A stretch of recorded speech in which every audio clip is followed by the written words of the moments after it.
I thought my mother-in-law's visit was temporary, but then, she started plotting against me. Whispered phone calls, twisted lies, and a husband who refused to see the truth. And when she tried to turn my own stepson against me, that was the final straw. You won't believe what happened next. I never expected my mother-in-law's visit to turn my life into a nightmare. At first, I tried to tolerate her, believing she would leave soon. But days turned into weeks, and her presence in my home felt suffocating. She criticized everything I did, from the way I cooked to how I cleaned. Nothing pleased her. My husband, Daniel, was no help. "She's just an old woman," he would say. "Try to be patient." But patience had a limit, and I was reaching mine fast. The hatred in my heart was growing, yet I forced a smile every time I saw her. Deep down, I knew she wasn't here just for a visit. She was planning something. That Sunday afternoon, my friends arrived after a long time. Seeing them brought me a bit of relief. They were all busy women, successful in their own businesses, so moments like these were rare. When they saw my mother-in-law, they greeted her warmly. "Your husband looks exactly like her," they said, laughing. I responded with a forced smile, unwilling to let them know the turmoil I was facing. We sat together, reminiscing about old times. I served them food and drinks, making sure everyone was comfortable. Despite everything, I tried to maintain my dignity.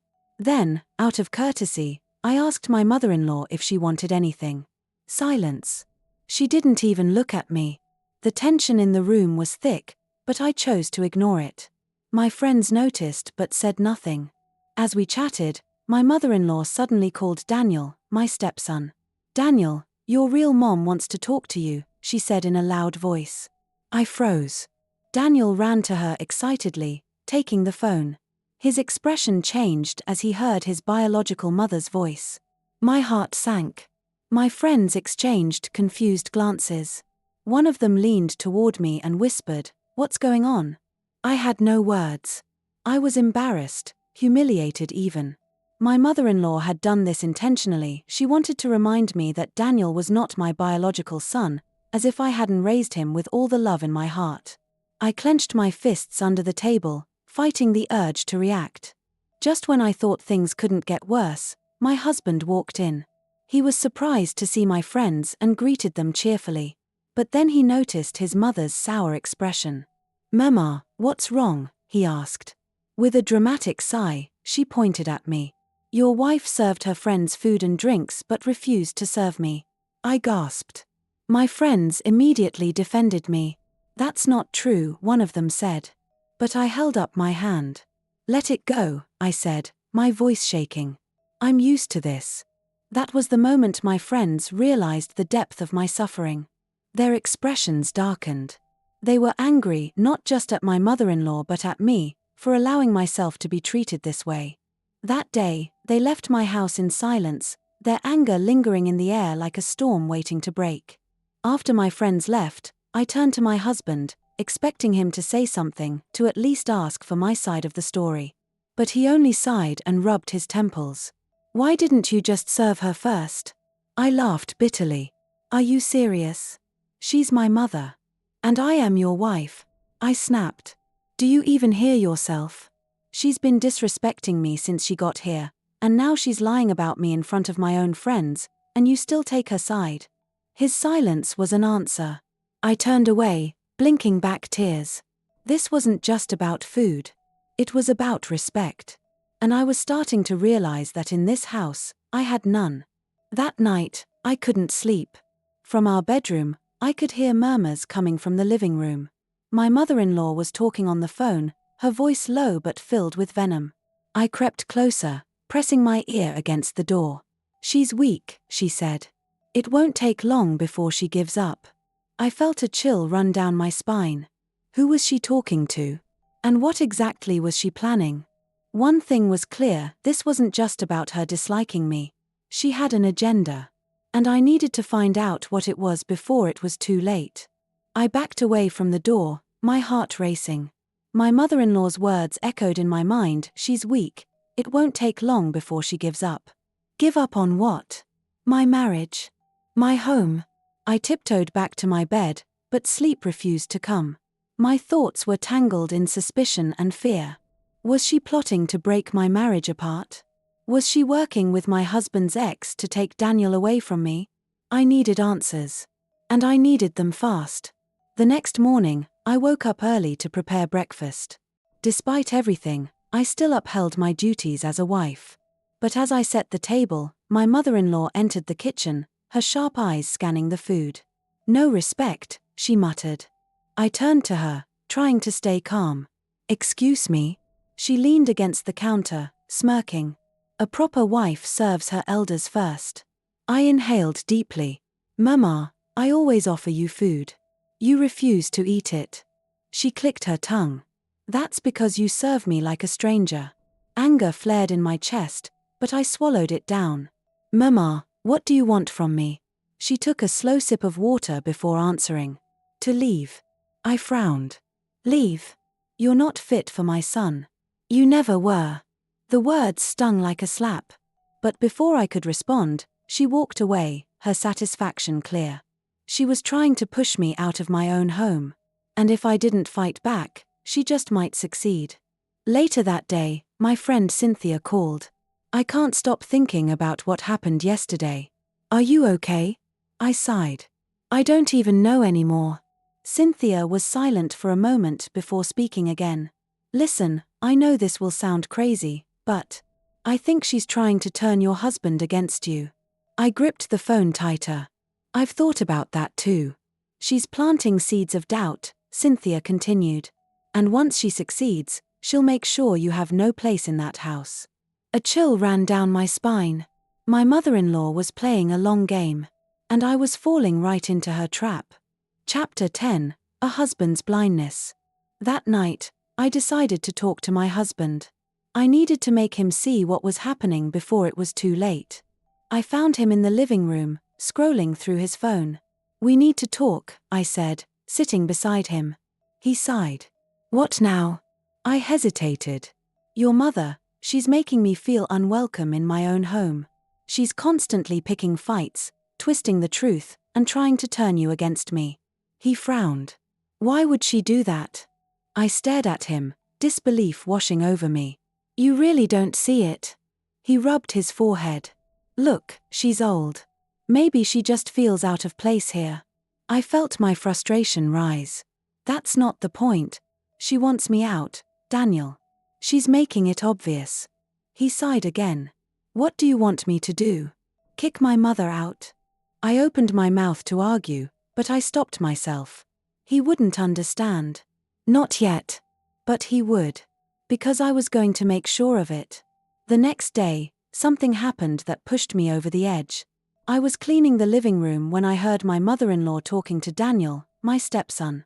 "You know, your real mother would never treat you like this," she said sweetly. I froze. Daniel looked up at her. "What do you mean, Grandma?" She sighed dramatically. "Your stepmother, she's not your real mother. She doesn't love you like your real mother does." My hands clenched into fists. How dare she? Before I could stop myself, I stormed into the room. "Enough." I snapped. My mother-in-law turned to me, feigning innocence. "What's wrong, dear?" I glared at her. "You do not get to poison my son's mind against me." Daniel looked between us, confusion on his face. "Stepmom?" I softened my tone. "Daniel, don't listen to her. I love you, and I always have." My mother-in-law scoffed. "Love? Please. You've always treated him differently." Daniel frowned. "That's not true. Stepmom loves me." For a second, my mother-in-law looked surprised. Then her face darkened. I had won this round. But I knew she wasn't done. Not by a long shot. That night, as I lay in bed, I realized something. I could no longer be silent. If I let my mother-in-law continue her games, I would lose everything. It was time to take control. And that started with uncovering whatever secret she was hiding. I spent the night tossing and turning, my mind racing with thoughts. My mother-in-law wasn't just a difficult woman, she was strategic. She was planting seeds of doubt, testing the waters, and waiting for the right moment to strike. But two could play this game. The next morning, I decided I wouldn't react emotionally anymore. That was what she wanted, to paint me as the irrational wife. Instead, I would be calm, calculating, and one step ahead. So I did what she least expected. I started treating her with exaggerated kindness. "Good morning, Mama," I greeted cheerfully as I set the breakfast table. "I made your favorite tea." She narrowed her eyes. "What's this about?" I chuckled. "Nothing, Mama. Just showing my appreciation." She hesitated before sipping the tea. At least you're learning some manners." I bit my tongue to keep from snapping back. Instead, I smiled. She had no idea I was studying her every move. Later that day, as I passed by her room, I heard muffled whispers. I leaned in closer. "She's still here. I don't know what's taking so long." A pause. "Don't worry. Once she makes a mistake, Daniel will have no choice." My stomach dropped. She was plotting something against me. But what? And with whom? That evening, I decided to check my husband's phone. It wasn't something I ever did, but desperation left me no choice. As I scrolled through his recent calls, one name stood out. Sandra. Daniel's ex-wife. A wave of nausea hit me. Was my mother-in-law trying to bring her back into the picture? I waited until we were alone. "Daniel, have you been talking to Sandra?" He looked up from his phone, frowning. "Why? Just answer me." He sighed. "She called a few times. She wanted to check on Daniel Jr." I crossed my arms. "And did you tell your mother?" He hesitated. That was enough of an answer. "Daniel," I said carefully, "I think your mother is trying to bring Sandra back into your life. And into this house." He laughed. "That's ridiculous." I held my ground. "Then explain why she's secretly making calls about me. Explain why she keeps pushing Daniel Jr. towards Sandra. Explain why she's treating me like the enemy in my own home." His face darkened. "You're overthinking things." I clenched my jaw. He was blind. And I was on my own. The next afternoon, I had a gut feeling something was happening behind my back. My mother-in-law was dressed nicely, acting strangely pleasant. So, I followed her. She left the house and walked down the street to a cafe. Sitting at a corner table was the last person I expected. Sandra. My breath hitched. They were working together. I stood outside, hidden behind a pillar, listening intently. "She doesn't belong in this family," my mother-in-law said. "Daniel is only with her because he feels obligated. But with your help, we can fix that." Sandra smirked. "And once she's gone?" My mother-in-law took a sip of her tea. "He'll come back to you. He always does." I gripped the pillar to steady myself. They were plotting to destroy my marriage. That night, I paced the bedroom, my heart pounding. Should I tell Daniel? Would he even believe me? I had no proof. But I couldn't stay silent. So, I waited until bedtime, then casually said, "I saw your mother today. She was with Sandra." Daniel looked up from his phone, surprised. "Sandra? That's impossible." I shook my head. "I heard everything, Daniel. They're planning to break us apart." He frowned. "Why would my mother do that?" "Because she never wanted me here." He sighed, rubbing his face. "I'll talk to her." I wanted to scream. Talk to her? That wasn't enough. But I bit my tongue. I needed something stronger. Something undeniable. The next day, I set up a hidden voice recorder in the living room. If my mother-in-law was going to scheme, I would have proof. And I didn't have to wait long. That afternoon, she received another call from Sandra. "She's getting weaker," my mother-in-law said. "One more push, and she'll leave on her own." I clenched my fists. They wanted to break me, but they underestimated me. That night, I played the recording for Daniel. His face turned pale. Where did you get this?" he stammered. "I told you. She's been plotting against me." He shook his head in disbelief. "I need to talk to her." I grabbed his arm. "No. You need to confront her." Daniel called his mother into the living room. She walked in confidently, but when she saw my expression, her face faltered.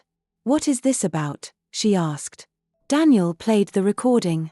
Her face drained of color. "Mama," Daniel said coldly.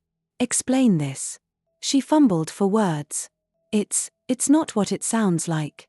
Daniel's jaw tightened. "So you weren't trying to bring Sandra back?" Silence.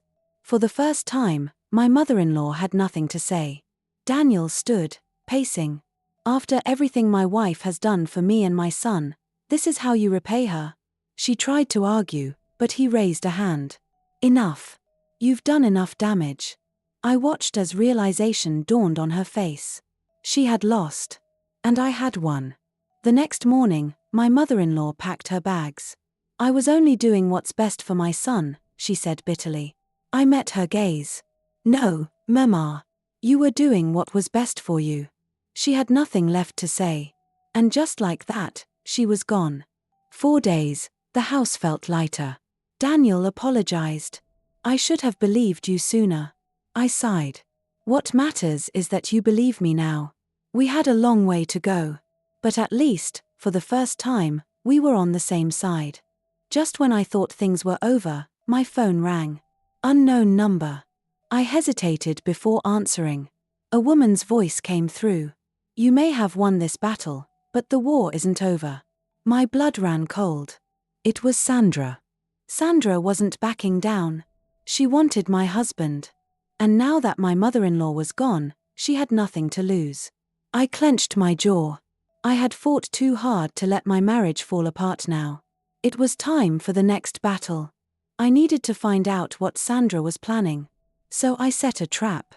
And this time, I wouldn't just defend myself. I would destroy her plans before she could even act. The war wasn't over. But this time, I was ready. Sandra thought she was smart. But she was about to learn no one tears apart my family. Not if I have anything to do with it.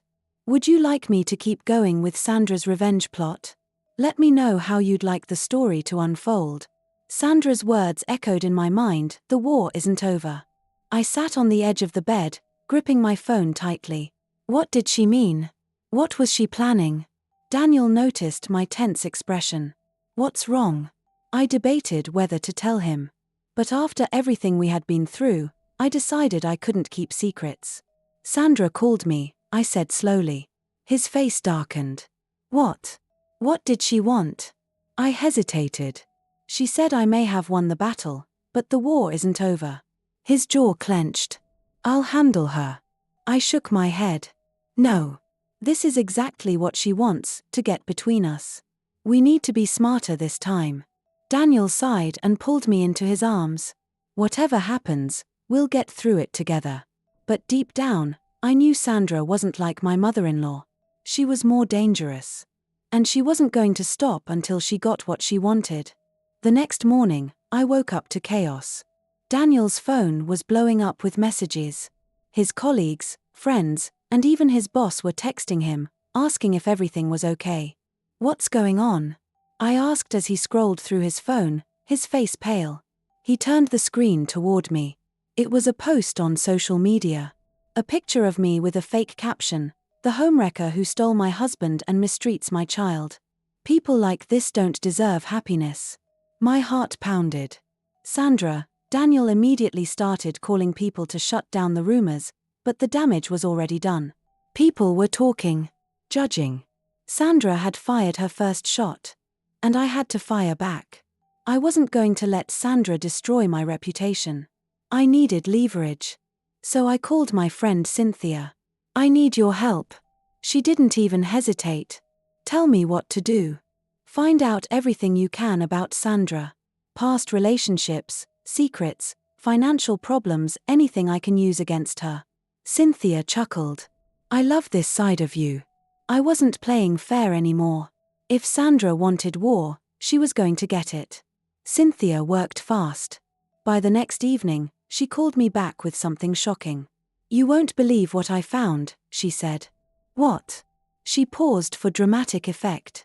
"Sandra has been lying to everyone. She's not as successful as she claims, she's drowning in debt." I frowned. "Debt?" "She borrowed money from people and never paid them back.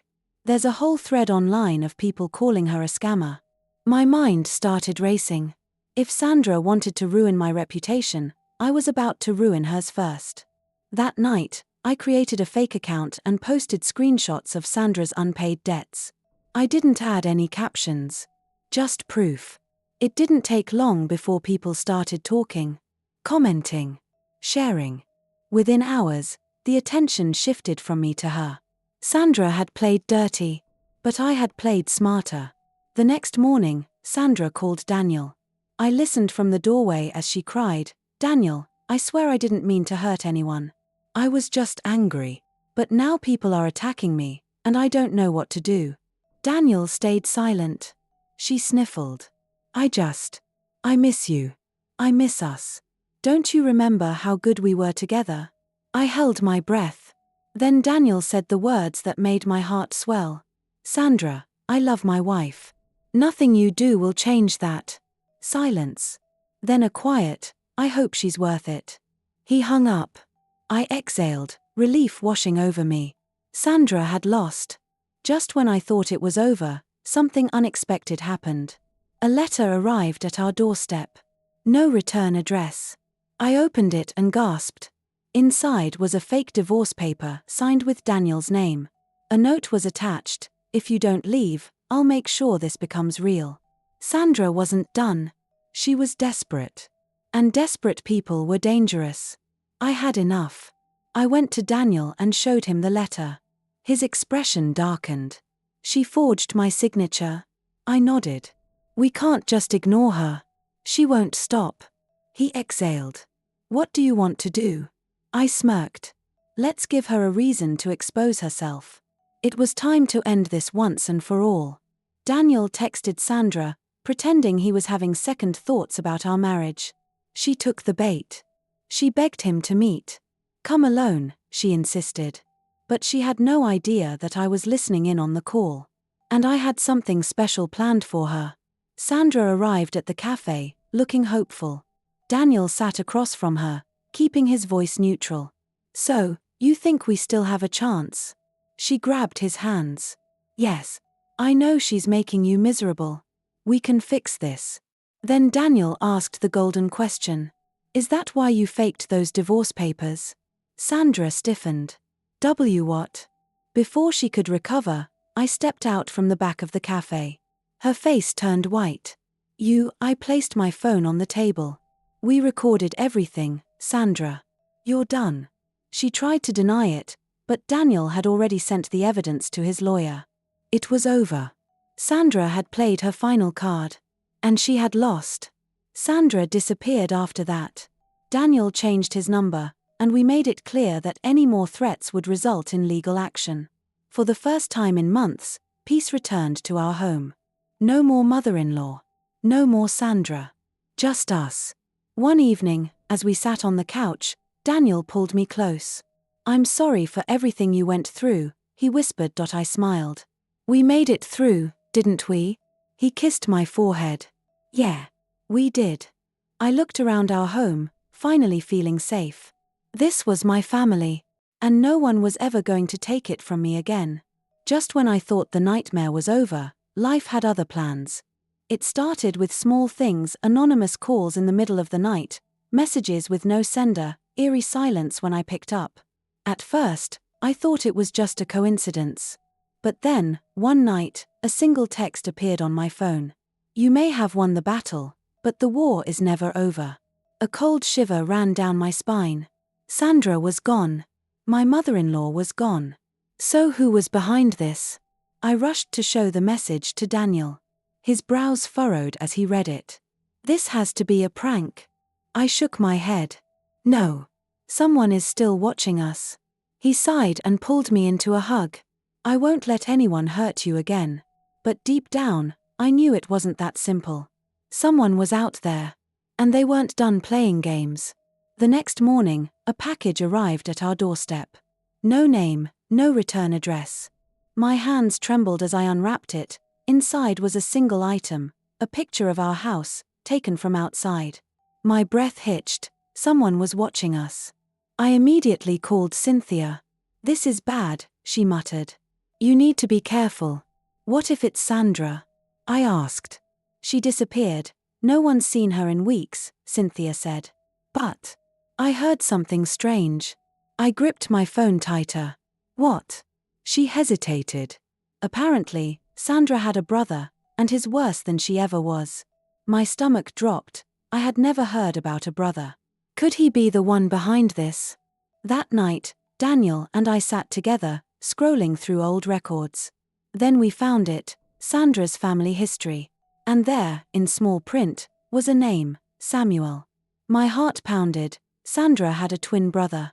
And if Cynthia was right, he was out for revenge. The next day, there was a knock at the door. I hesitated before opening it. A tall man stood there, his features eerily similar to Sandra's, with cold eyes and a knowing smirk. "Hello," he said smoothly.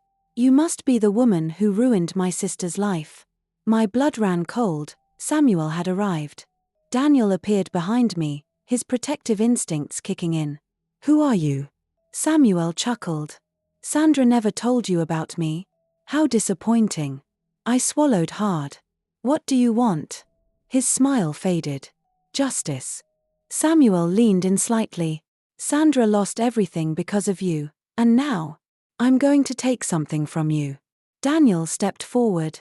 "Stay away from my family." Samuel's smirk returned. "We'll see about that." Then, just as quickly as he had come, he turned and walked away. But I knew this wasn't over. The war had only just begun. Would you like me to continue this new twist, or add even more suspense? Let me know how dark and intense you want the story to go. Samuel's visit left a heavy weight on my chest. His words, his smirk, everything about him screamed danger.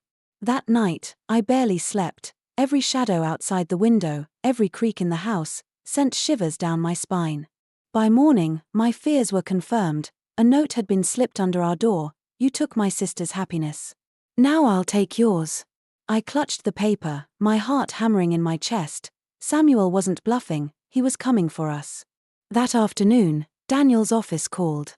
"Sir, we received an anonymous email about you, and it's not good." Daniel put the call on speaker. "What did it say?" There was a pause. "It claims you're involved in fraud, that your wife was caught stealing money from a previous employer." "What?" I gasped. The voice on the phone continued, "We don't believe it, but the email included fake bank statements and transactions in your name. The board wants an investigation." Daniel's face turned red with anger. "This is insane. Someone is trying to frame us." But I already knew who was behind it, Samuel. And this was only the beginning. I rushed to Cynthia's house that evening, desperate for answers. She listened carefully, her expression darkening. "This is exactly what Sandra used to do," she muttered.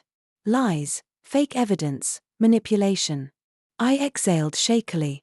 "So he's using her same tricks?" Cynthia nodded. "But he's smarter, more calculated." That scared me even more, because if Sandra had failed, Samuel was going to make sure he didn't. The attacks escalated. First, Daniel's office was flooded with more fake allegations. Then, my business clients started getting strange messages, warning them not to work with me. Someone even slashed the tires on my car. I was being targeted from all angles, and worst of all, I didn't know what Samuel's endgame was. Cynthia called me one night, whispering into the phone. "I think I found something." "What?" I whispered back. "I know where Samuel hangs out. If you want to know what he's planning, we need to go there." I hesitated. It was risky. But I was done playing defense. It was time to strike back. Cynthia and I drove to a dimly lit bar on the outskirts of town. Inside, my stomach twisted. Samuel was there, laughing with a group of men. He looked relaxed, like he didn't have a care in the world. Then, I saw something that made my blood run cold. He was holding a picture of Daniel and me, and he was showing it to someone. The man Samuel was talking to was built like a tank, covered in tattoos, his face hard and emotionless. Cynthia grabbed my arm. "That guy, his bad news." I swallowed hard. "Who is he?" She whispered, "A fixer. If Samuel is hiring him, this isn't just about ruining your name." A cold realization hit me. Samuel wasn't trying to destroy my reputation anymore, he was trying to destroy me. We rushed out of the bar, my mind spinning. We have to tell Daniel, I gasped, my hands shaking. Cynthia nodded. And the police? But deep down, I knew the truth. People like Samuel didn't leave paper trails, and by the time the police got involved, it might already be too late. That night, my phone rang again. Samuel's voice was calm, almost amused. Did you enjoy the show? I froze. He knew we were at the bar. What do you want? I whispered. He chuckled. I already told you. I want to take everything from you. A pause. But first, I want to see you suffer. The call ended, and I knew Samuel wasn't going to stop until I was gone. Daniel insisted on hiring security, but even that didn't make me feel safe. Samuel wasn't attacking physically, he was playing a mental game, making me feel hunted in my own home. One night, I woke up to see a shadow outside our window. By the time Daniel checked, it was gone. But I found something, a single bullet casing placed on our doorstep. Samuel was sending a message. The next time, there would be a real bullet. I was tired of running. If Samuel wanted to play a game, then I was going to make sure he lost. I turned to Cynthia. We're going to set him up. She raised an eyebrow. How? I smirked. We're going to make him think he won. The next morning, Daniel made a post on social media. A public apology. I regret everything. I should have been honest from the start. My wife and I were never meant to be together. Some mistakes can't be undone. The internet went crazy, but I wasn't worried, because that post wasn't for the world, it was for Samuel. Samuel took the bait. That night, I received another message. Finally, you're starting to understand. Meet me alone if you really want to fix this. I smiled. He had no idea he was walking into a trap. Cynthia and I arranged everything, hidden cameras, witnesses. When I met Samuel at an abandoned warehouse, he was already smirking. I knew you'd break eventually, he said. You were never strong enough to handle my family. I tilted my head. Is that so? Then I stepped aside, revealing the undercover police officers behind me. Samuel's smirk faded. Before he could run, they tackled him to the ground. Handcuffs clicked. It was over. Samuel was arrested on multiple charges, including harassment and conspiracy. Daniel and I cleared our names. For the first time in months, I could breathe again. As I sat on the porch, sipping my tea, Cynthia grinned beside me. You did it, she said. You won. I smiled. No, I corrected. We won. And for the first time in a long time, I finally felt free. The end. Or is it? Just as I was about to go inside, my phone buzzed. A new message, from an unknown number. Did you really think it was over? My heart skipped a beat. Because I suddenly had the feeling that this war was far from over. I thought my mother-in-law's visit was just temporary, but I had no idea she was secretly plotting to destroy my marriage. Twisted lies, secret phone calls, and a husband who refused to see the truth. And when she tried to turn my own stepson against me, that was the final straw. Stay tuned and watch out for part 2. Also hit that subscribe button and turn on the notification bell so you don't miss any updates on my story.